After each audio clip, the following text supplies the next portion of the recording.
Warning, the following contains spoilers. Watch at your own risk. Oh, just kidding. There are so many evil Superman archetypes in comics, but there are few that are as popular as Invincible's Omni-Man. First appearing as a member of the Guardians of the Globe, Omni-Man eventually betrayed Earth and murdered his friends, and yet the death that he suffers later might just be a bit too brutal for the former villain, as he suffers a major injury and then practically dies alone. Omni-Man was the first villain in the Invincible comic and show, and he was an especially brutal foe. Omni-Man seemingly cemented himself as a villain when he nearly beat his own son to death after causing the collateral deaths of hundreds of human beings, which he didn't seem to care about in the slightest.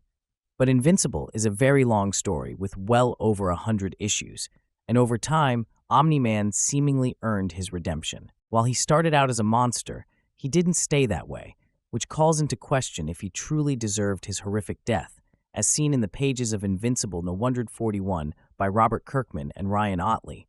Omni-Man nearly had his heart torn out in a brutal death scene. Invincible No. 141 by Robert Kirkman, Ryan Ottley, Mark Morales, Nathan Fairbairn, and Russ Wooten. As vicious as Omni-Man was, he's nowhere near as violent as General Thrag, the leader of the Viltrumite Empire. During an attempted invasion of Earth, Omni-Man and Thrag come to blows, and unfortunately, Thrag is way stronger. Despite Invincible's best attempts at helping his father, Thrag still manages to nearly rip Omni-Man's heart out of his chest with his bare hands. As one might expect, this battle results in Omni-Man getting a pretty fatal wound, and he isn't able to survive for much longer after the battle finishes, which is understandable, considering he was practically torn in half. While Viltrumites are incredibly durable, they're not unkillable. Invincible himself manages to survive in the center of a star, and while he's burnt to a crisp, he does still survive. This invulnerability might lead someone to think that being torn practically in half shouldn't be a problem for Omni-Man, but that's not the case. It turns out that Viltrumites need their hearts in order to regenerate. Without his heart working at full capacity, Omni-Man simply doesn't have enough energy to survive, and he eventually passes away in front of his only son. Omni-Man's heartbreaking death raises key questions about his character. Is it the death that he deserved? Omni-Man did initially survive the brutal wound from Thrag, but not for long. While Omni-Man survived long enough to see the battle against Thrag and the Viltrumite army won, Omni-Man eventually dies from his wounds. His final death scene wasn't some big grand farewell either. Omni-Man dies in a room with only Mark in attendance. No one else is around him. He doesn't even get to say goodbye to his wife. He simply tells Mark that he needs to become the leader of the Viltrumites, and then he dies. If this was Omni-Man from the start of Invincible, a character who was without a doubt a vicious villain, then it's unlikely anyone would care about his death being both so brutal and so lonely. But Omni-Man changed a lot.